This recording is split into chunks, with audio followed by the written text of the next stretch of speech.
अगला क्वेश्चन देखो अपना यहाँ पे क्या कह रहा है, question number 131। Surbi spends 75% of her income.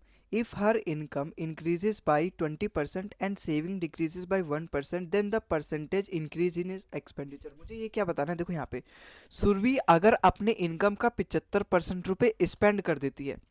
भाई हम जानते हैं income is equal to expenditure जमा सेविंग होता है, मतलब मैं जितनी इनकम करता हूँ उसमें से कुछ खर्च करूंगा, एक्सपेंड करूंगा, और फिर कुछ सेविंग होगा उसमें से। अब यहाँ पे बात की गई है सुरभि जी की। सुरभि जी जो है ना, वो अपने इनकम का 75% खर्च कर देती हैं। अगर उनकी इनकम मान के चलते हैं 100 रुपये रही होगी, तो उसका 75% 75 रुपये होता है, तो वो उसमें से 75 रुपये उनका एक्सपेंडिचर में चला जाता है, बाकी का बचा सेविंग 25 रुपये में जाएगा, मतलब 25 रुपये उनका सेविंग में जाएगा। इफ हर इनकम, अब बाद में क्या होता है, अगर उनकी इनकम 20% से बढ़ा दी जाती है, इनकम 100 है, 100 का 20% 20 होता है, इसका मतलब अगर उनकी इनकम 20 रुपये से बढ़ जाती है, क्योंकि 20% 20 होता है, एंड सेविंग डिक्रीज बाई 1%, और उनकी सेविंग कितने परसेंट से डिक्रीज हो जाती है, 1%। 1%, 25 का 1% निकालेंगे तो कितना आएगा, 0.25। इसका मतलब उनकी जो सेविंग है वो 0.25 से घट जाती है। तो then the percentage increase in an expenditure, तो मुझे बताना है उनका एक्सपेंडिचर कितना बढ़ा है। देखो हम जानते हैं income is equal to expenditure जमा सेविंग। अगर उनकी 20 रुपये से इनकम बढ़ जाती है और जो सेविंग है वो माइनस का 0.25 हो जाता है, मतलब 0.25 से घट जाती है।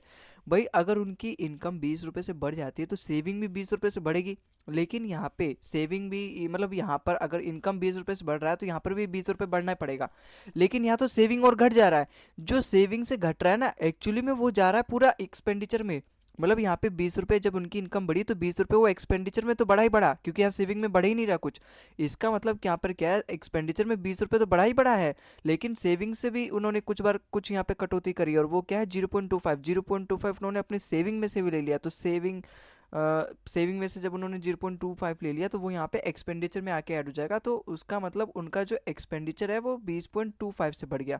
भाई income is equal to expenditure जमा सेविंग होता है, जब आप 20.25 जोड़ोगे माइनस का 0.25 से, क्योंकि उनकी सेविंग जो है वो 1% से घट गई है, तो माइनस का 0.25 आया, तो जब आप इन दोनों को प्लस करोगे तभी तो इनकम के बराबर आएगा। आया समझ में? इसका मतलब उनकी जो एक्सपेंडिचर है वो 20.25 से बढ़ गई है। और अगर मैं पता कर लूँ ये एक्सपेंडिचर मतलब 75 का कितना परसेंट है, तो मुझे पता चल जाएगा एक्चुअली में उनका एक्सपेंडिचर कितना परसेंट बढ़ गया सुरभि जी का। अब यहाँ पे 20.25 75 का कितना परसेंट है, अगर मैं ये पता कर लूँ तो मुझे पता चल जाएगा मेरा एक्सपेंडिचर कितना परसेंट बढ़ गया है। देखो ये फ्रैक्शन है, फ्रैक्शन को परसेंटेज में कन्वर्ट करने के लिए मैं 100 से मल्टीप्लाई करता हूँ, 100 से ये दोनों डेसिमल हट जाएगा, यहाँ से बिल्कुल हट जाएगा। अब अगर मैं 25 से कट रहा है दोनों, 25 अट्ठे 200, और ये 25 से कम 25 मतलब 81, और 25 या 75, 81 अपना 3 से जाता है 27 बार में। इसका मतलब उनकी जो एक्सपेंडिचर है, सुरभि की एक्सपेंडिचर है वो 27% से बढ़ गई। ऑप्शन नंबर ए इसका बिल्कुल करेक्ट हो जाएगा। तो आई होप आपको ये सवाल समझ में आया होगा। अगले सवाल पे चलते हैं। अगला सवाल देखो अपना यहाँ पे क्या कह रहा है, Monica spend 72% of her income. If her income increases by 20% and saving increases by 15%, then her expenditure increases by, बिल्कुल सेम सवाल है। अगर मोनिका अपने सैलरी का, अपनी इनकम का 72% खर्च करती है, वही मैं जानता हूँ income is equal to expenditure जमा सेविंग। अगर उसकी, मोनिका जी की अगर इनकम 100 रुपये है तो उसमें से 72 रुपये वो खर्च करेंगी क्योंकि स्पेंड कर रहे हैं, तो बाकी का बचा 28 रुपये वो क्या करेंगे, सेविंग में जाएगा उनके। If her income increases by 20%, अगर उनकी इनकम 20 रुपये से बढ़ रही है, क्योंकि 100 का 20% 20 ही होता है, and saving increase by 15%, saving अगर यहाँ पे 28 का 15% अगर मैं बढ़ाऊँ, भाई 28 का 15% देखो बढ़ाना ऐसे टिपिकल हो सकता है आपके लिए, लेकिन 28 का 15% आप ऐसे भी तो निकाल सकते हो, पहले मैं 10% निकाल लूँ फिर उसी का आधा 5% कर लूँ, है ना। 28 का अगर मैं 10% निकाल लूँ 2.8, और इस 10% का ही आधा होता है 5%, तो 2.8 का ही आधा कर लो, अपना 5% आ जाएगा जो कि 1.4 आएगा। अब इन दोनों को ऐड करूंगा तो मेरे पास 15% की वैल्यू आ जाएगी, जो कि क्या होगी, 28 का 15% मतलब कितना होगा, यहाँ पे 8 4 12 और या 4.2। इसका मतलब उनकी जो यहाँ पे सेविंग है वो 4.2 रुपये से बढ़ा है। भाई अगर इनकम 20 रुपये से बढ़ रहा है और सेविंग 4.2 रुपये से बढ़ रहा हो, income is equal to expenditure जमा सेविंग होता है। अगर इनकम मतलब यहाँ पे जो भी एक्सपेंडिचर आएगा उसका सेविंग के साथ प्लस करके ये इनकम आना चाहिए। 20 है, एक्सपेंडिचर में कितना बढ़ाऊँ जिसमें 4.2 प्लस होके 20 होए, 15.8, 15.8 में तो मैं 4.2 प्लस करूँगा तो इनकम आएगा। भाई जितना इनकम आएगा ना, इनकम हमेशा एक्सपेंडिचर जमा सेविंग के बराबर होगा, तो यहाँ पर भी एक्सपेंडिचर जमा सेविंग के बराबर होगा इनकम। अगर इनकम 20 रुपये से बढ़ा है ना, तो दोनों मिला के 20 रुपये से बढ़ने चाहिए। आया समझ में? अब यही 15.8 अपना एक्सपेंडिचर से बढ़ा है, है ना, एक्सपेंडिचर बढ़ा है अपना। सवाल में क्या बोला है, then her expenditure increases by, तो मोनिका का एक्सपेंडिचर कितने परसेंट से इंक्रीज हो गया। सारे आंसर मेरे परसेंट में, तो परसेंट बताना है। अगर मैं पता कर लूँ भाई 15.8 बढ़ा है, अब यही मैं पता कर लूँ ये 72 का एक्चुअल में कितना परसेंट है, तो मुझे पता चल जाएगा कितना परसेंट उनकी उनकी एक्सपेंडिचर बढ़ी है। 15.8 72 का कितना होता है, यही बताओ। अगर मैं देखूँ मेरे सारे ऑप्शन 20% के आसपास है। अगर मैं इस 72 का अगर मैं 20% फाइंड करूँ, अगर मैं इसका 20% फाइंड करूँ, भाई 20%, भाई परसेंट का मतलब क्या होता है, नीचे 100 होता है। अगर मैं इसको इससे काट दूँ, ठीक है। अब 72 की दो गुना, अभी इस 10 को गायब मत करो, 2 का 5 से डिवाइड मत करो, ऐसे मत करो। अभी आप सोचो यहाँ पे, भाई मुझे 72 का ये 15.8 फाइंड करना है, लेकिन मेरे दिमाग में यहाँ पे क्लिक हो रहा है 7 2 14। अगर मैं 72 का ही 20% फाइंड करूँ, अगर मैं इसका इससे मल्टीप्लाई करूँ, 144 आ रहा है, 144 और 10 से डिवाइड करूँ मतलब 14.4। अगर मैं 72 का 20% निकाल रहा हूँ तो 14.4 आ रहा है, 20% के नज़दीक ही आंसर आएगा। जब मैं 20% निकाल रहा हूँ तो 14.4 आ रहा है। मुझे तो इससे भी ज़्यादा चाहिए, मुझे तो 15.8 चाहिए, यहाँ पे तो 14.4 आ रहा है। कितना ज़्यादा चाहिए भाई, 20% लाने पे मुझे 14.4 मिल रहा है 72 का, यहाँ तो 15.8 है, तो 20% से तो जाहिर सी बात है मेरा आंसर कम नहीं आने वाला, 19.8 नहीं होने वाला, 20.2 भी नहीं होने वाला, इतना भी ज़्यादा नहीं होने वाला, 0.2 ही का फ़र्क नहीं है। यहाँ पे अगर मैं बात करूँ कितना और चाहिए मुझे, भाई 20% निकालने में 14.4 आया है, मुझे तो 15.8 लाना है, कितना और चाहिए, कितना और चाहिए, 8 6 14 मतलब 1.4 और चाहिए। ये तो लगभग 2% हो जाएगा। भाई अगर ये 20% है, इसको मैं 10 से डिवाइड कर दूँ तो 2%, और लगभग ये 144, ये 2% ही है लगभग, 1.4 समझ में आ रहा है। देखो एक बार मैं आपको फिर से करके दिखाता हूँ। मुझे यही तो बताना है भाई 15.8 72 का एक्चुअली में कितना परसेंट है। जब मैंने 72 निकाला, 72 का 20% निकाला, सारे ऑप्शन 20% के नज़दीक है, तो 14.4 आया। अब 14.4 आया 20%, लेकिन 20% से तो अपना आंसर ज़्यादा है। कितना ज़्यादा है भाई, अगर नंबर में कितना ज़्यादा है, 14.4 आ रहा है 20% निकालने पे, कितना ज़्यादा है 15.8, कितना ज़्यादा है बताओ। यहाँ पे 0.6 जोड़ो 15 हो जाएगा, 0.8 मतलब 8 से 14, 1.4 ज़्यादा है नंबर। अगर मैं बात कर लूँ, अगर मैं निकालूँ ये 1.4 भी कितना है अपने 72 का, तो मुझे पता चल जाएगा कितना परसेंट ज़्यादा है अपना 15.8, कितना परसेंट है 72 का। भाई 72 का कितना परसेंट है, अगर मैं 72 का 1% निकालूँ, 1% मतलब 100 से डिवाइड, तो 0.72 आ रहा है। 0.72 का ही लगभग ये दो गुना है, 1.44 आता है ना इसका 2 से मल्टीप्लाई, इसका मतलब ये 1.44 कुछ और नहीं, अप्रोक्स में 2% की वैल्यू है। भाई 20% से ये आ गया, 2% की वैल्यू लगभग ये आई, दोनों को जब मैं प्लस करूं तो लगभग मैं 15.8 के पास पहुंच जाऊंगा। इसका मतलब लगभग 22% के आसपास आएगा, क्योंकि 20% से ये 2% से ये मतलब 22% के आसपास मेरा ऑप्शन रहेगा करेक्ट। तो ऑप्शन नंबर सी इसका बिल्कुल करेक्ट हो जाएगा, क्योंकि यही एक ऐसा ऑप्शन है 21.9 जो कि अपना यहाँ पे 22% के नज़दीक है। तो आई होप आपको ये सवाल भी समझ में आया होगा। अगले सवाल पे चलते हैं। अगला सवाल देखो यहाँ पे क्या कह रहा है, The sum of salaries of A and B is 43,000. A spent 95% of his salary and B spent 80% of his salary. If their saving are the same, then what is the A salary? मुझे A की salary बतानी है अगर उनकी saving same है, उनकी saving same है। ये बहुत इंपॉर्टेंट लाइन है, इसी इंपॉर्टेंट लाइन की वजह से मेरा क्वेश्चन पूरा हल हो जाएगा।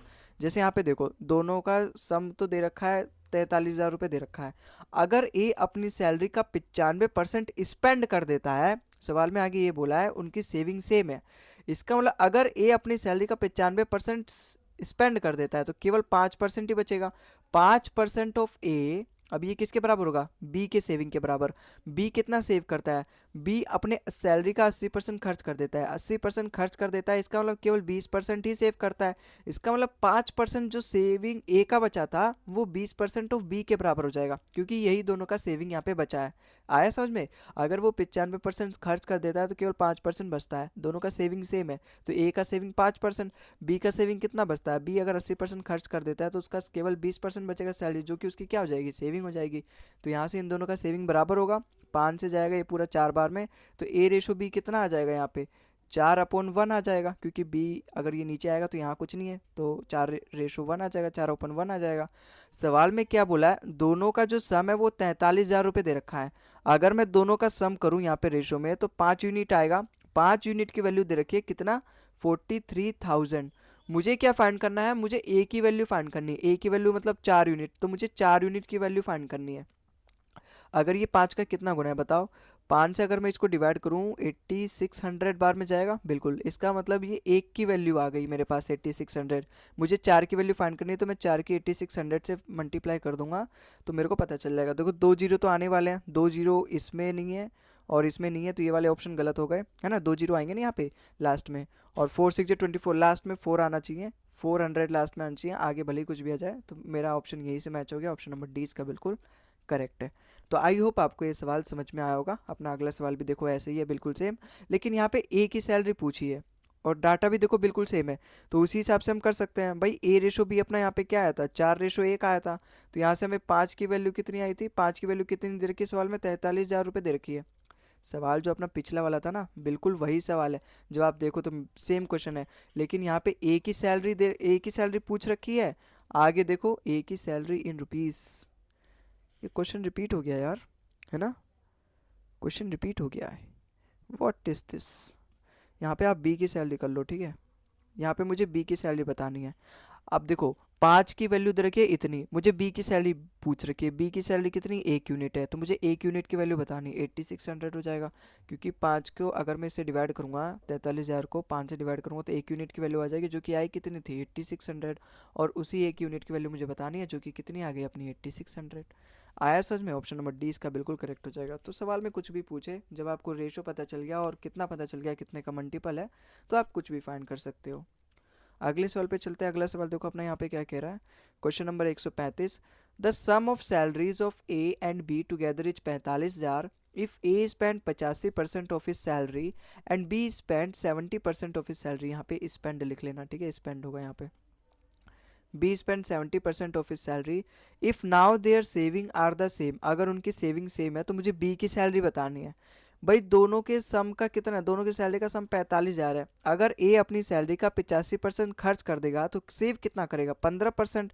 तो ए अपनी सैलरी का केवल 15% खर्च करेगा, और ये सेविंग आई है ए की, ठीक है। मतलब 85% खर्च करेगा तो सेविंग करेगा 15%। अब ये जो सेविंग है ए की सेविंग, वो बी की सेविंग से बराबर होगी। यहाँ पे बोला गया ना इतने अच्छे अच्छे शब्दों में, if now there saving are same, उनकी सेविंग जो है अब सेम है। अगर ए 85% खर्च कर देगा तो 15% वो सेव करेगा, और बी कितना परसेंट सेव करेगा, बी अगर 70% स्पेंड कर देगा तो 30% यहाँ पे सेव करेगा, और वही ए की सेविंग बी के सेविंग से बराबर है। बी की सेविंग आई 30%, तो बी का 30% ए के 15% से बराबर है। तो यहाँ से मेरे को दोनों का रेशो चल जाएगा, 15 कम 15, 15 दूनी 30, तो ए रेशो बी में यहाँ से मुझे कितना मिल जाएगा, 2:1। और सवाल में इन्हीं दोनों का सम दे रखा है 45,000, मतलब इन दोनों का सम करूँ तो 3 यूनिट आएगा, 3 यूनिट की ही वैल्यू दे रखी है 45,000। मुझसे सवाल में इसने क्या पूछा है, बी की सैलरी कितनी है, बी की सैलरी 1 यूनिट है, तो मुझे 1 यूनिट की वैल्यू बतानी है। अगर मैं इस 45,000 को 3 से डिवाइड करूँ, कितना गुना आएगी, 15,000 गुना है, इसका मतलब 1 यूनिट की वैल्यू 15,000 आई है, और 1 यूनिट की वैल्यू मुझे फाइंड करनी, 1 यूनिट की वैल्यू आई कितनी, 15,000। तो ऑप्शन नंबर डी इसका बिल्कुल करेक्ट हो जाएगा। मुझे बी की सैलरी बतानी थी, 1 यूनिट की वैल्यू मतलब 15,000, तो ऑप्शन नंबर डी इसका बिल्कुल करेक्ट हो जाएगा। तो आई होप आपको ये सवाल समझ में आया होगा।